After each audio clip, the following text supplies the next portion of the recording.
Good morning, students. We are again here in our science class after the summer vacation. Before summer vacation, we were studying the second chapter of our physics, that is force and laws of motion. We have studied about Newton's first law of motion, according to which a body at rest will remain at rest and body in uniform motion will continue to move in a straight line with constant speed until and unless some external balance force is applied on it. Students, पिछली classes में हम लोग physics के second chapter force and law of motion के बारे में पढ़ रहे थे और इसमें हम लोगों ने पढ़ा था Newton's first law of motion. According to this and a body at rest will remain at rest, मतलब कोई ऑब्जेक्ट अगर रेस्ट पोजीशन में है तो वह रेस्ट पोजीशन में रहेगा और अगर यूनिफॉर्म स्पीड से चल रहा है तो वो यूनिफॉर्म स्पीड से चलता ही रहेगा, तब तक चलता रहेगा जब तक कि उस पर कोई अनबैलेंस्ड एक्सटर्नल फोर्स अप्लाई न किया जाए।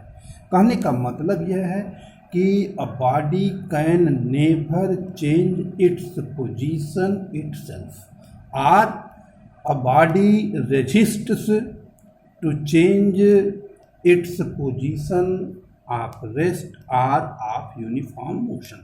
ये हम लोगों ने पढ़ा था कि अगर कोई ऑब्जेक्ट रेस्ट पोजीशन में है तो रेस्ट पोजीशन में रहेगा और अगर यूनिफॉर्म स्पीड से चल रहा है तो यूनिफॉर्म स्पीड से चलता रहेगा। कहने का मतलब यह है कि कोई भी ऑब्जेक्ट जो है अपनी पोजीशन खुद चेंज नहीं कर सकता, या अगर हम किसी ऑब्जेक्ट की पोजीशन को चेंज करना चाहते हैं तो वह चेंज करने का अपोज करता है, विरोध करता है। आपकी टेबल पे बुक पड़ी हुई है तो वो बुक तब तक पड़ी रहेगी जब तक कि उसको कोई डिस्टर्ब न करे, उसको कोई हटाए नहीं।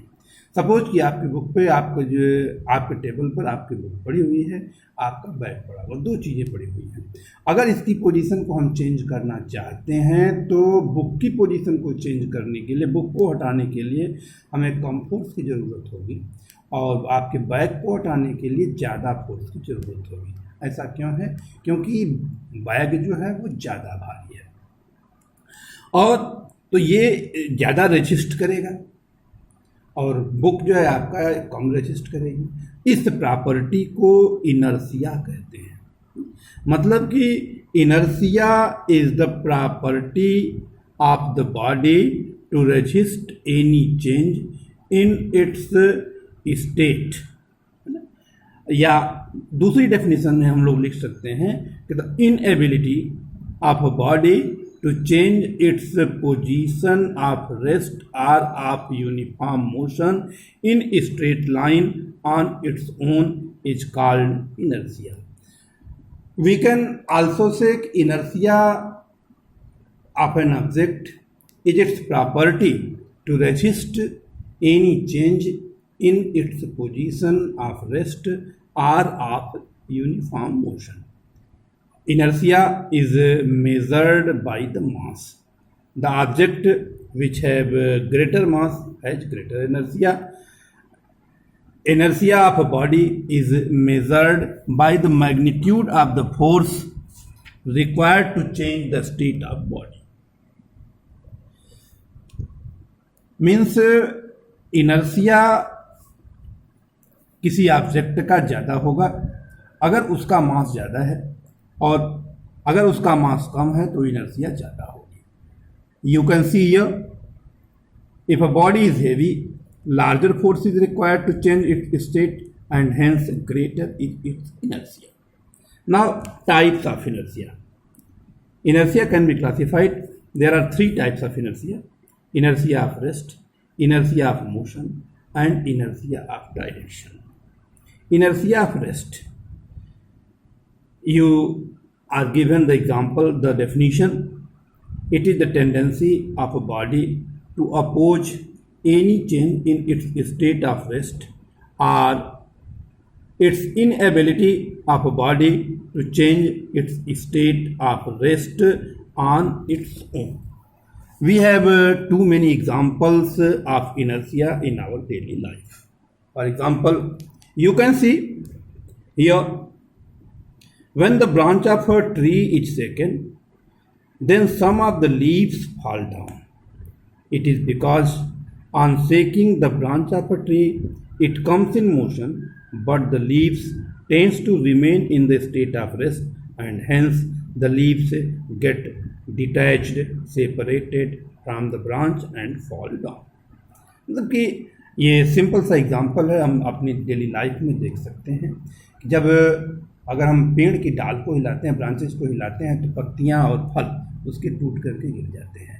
ऐसा जो है इनर्शिया ऑफ रेस्ट के कारण होता है. Initially both the branches and leaves are in state of rest. When it is shaken vigorously, the branch starts moving. It becomes in motion, but due to inertia of rest, the leaves tends to remain in its rest position and then fall down. Now the second example, you can see the pile of carom coin remains intact when the bottom coin is in the pile is struck. Next, when a carpet is beaten with a stick, the dust particle in it come out. Carpet को अगर हम डंडे से पीटते हैं तो dust particles जो हैं बाहर आ जाते हैं. ऐसा क्यों? ऐसा इसलिए होता है कि आपने महसूस किया होगा, आप जानते होंगे कि जब ये इसको हम पीटते हैं, जब कारपेट को डंडे से पीटा जाता है तो कारपेट जो होगा वह रेस्ट पोजीशन में पहले था, साथ साथ डस्ट पार्टिकल्स भी रेस्ट पोजीशन में थे. और यह जो है जब हम पीटते हैं तो कारपेट जो है हम लोगों का यह तो आ जाता है मोशन में, जबकि ये डस्ट पार्टिकल्स जो हैं वह रेस्ट पोजीशन में ही रहना चाहते हैं और इसलिए वो बाहर गिर जाते हैं. Now the next, inertia of motion. This is definition it is given. It is the tendency of a body to oppose any change in its motion, or it is the inability of body to change its speed on its own. We have examples in our daily life. When a moving bus stops suddenly, the passenger in the bus tends to fall forward. अगर बस चल रही हो और ये एकाएक अगर driver ने ब्रेक लगा दिया, बस एकाएक रुक गई, तो जो पैसेंजर्स हैं वो आगे की तरफ झुक जाते हैं, आगे की तरफ गिर जाते हैं. उनकी टेंडेंसी होती है आगे की तरफ गिरने की. ऐसा इसलिए होता है कि जब ड्राइवर ब्रेक अप्लाई करता है तो बस तो रुक जाती है, लेकिन यह बस रुकने के साथ साथ हमारी बॉडी का जो लोअर पार्ट जो कि बस के कांटेक्ट में वो तो स्टॉप हो जाता है, रेस्ट पोजीशन में हो जाता है, लेकिन upper part of the body of the passenger still remain in motion due to the inertia of motion and hence tends to fall forward. Similarly, it is dangerous to jump out of a moving bus because when we jump out of a fast moving bus, our feet come to rest on touching the ground, but our body is still in motion due to inertia of motion and hence we fall down on the ground. चलती हुई बस से अगर हम उतरते हैं, उतरना नहीं चाहिए, बहुत खतरनाक चीज़ है. बाई चांस मान लीजिए कि आप उतरते हैं तो होगा क्या कि आप आगे की तरफ गिर सकते हैं, ये इसकी टेंडेंसी होती है. ऐसा इसलिए होता है कि जैसे ही हम बस में जब हैं तो हमारी बॉडी मोशन में है. जैसे हम बस से बाहर आते हैं, हमारे पैर ज़मीन को टच करते हैं तो पैर तो रेस्ट पोजीशन में आ जाते हैं, लेकिन ये हमारी बॉडी जो है ऊपरी पार्ट जो होगा ये आपका मोशन में ही होता है और हम लोग आगे गिर जाते हैं. तीसरी चीज़ जो है आपको inertia of direction.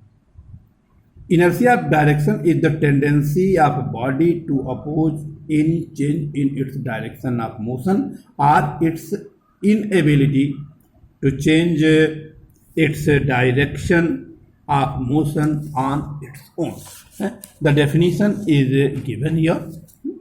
Inertia of direction भी आपको यहाँ पर दिया हुआ है, ये आपको नोट कर लेना है। And we are given some examples here. The next is momentum. This is the new term we have to study. Momentum of a body, of a moving body, is the product of its mass and velocity। यानी किसी moving body के मास और velocity का जो product होता है, इस product को ही हम लोग मोमेंटम कहते हैं। यहाँ पर भी आपको देखिए, यहाँ पर लिखा हुआ है the momentum of a body is equal to the product of its mass and velocity. It is denoted by P. Momentum को स्मॉल लेटर p से डिनोट किया जाता है। अगर वेलासिटी ऑब्जेक्ट की v है, इसका मास m है, तो मोमेंटम जो होता है p is equal to m into V, यानी कि मास इंटू वेलासिटी। मोमेंटम जो है आपका यहाँ पे लिखा हुआ आप देख सकते हो, given by the product of mass and velocity of the body. It is vector quantity. Its unit जानने के लिए हमें करना क्या है, देखिए P is equal to m into V, यानी मास इंटू वेलासिटी। तो मास की यूनिट किलोग्राम, वेलासिटी की यूनिट मीटर पर सेकेंड, तो इसकी यूनिट जो हो जाएगी किलोग्राम मीटर पर सेकेंड होती है।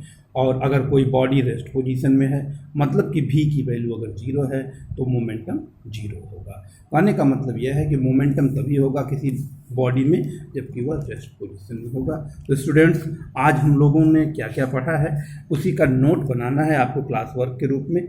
आपको इनर्शिया लिखनी है। इनर्शिया क्या है, इनर्शिया की definition. Mass is the measure of inertia, ये भी आपको नोट करना है।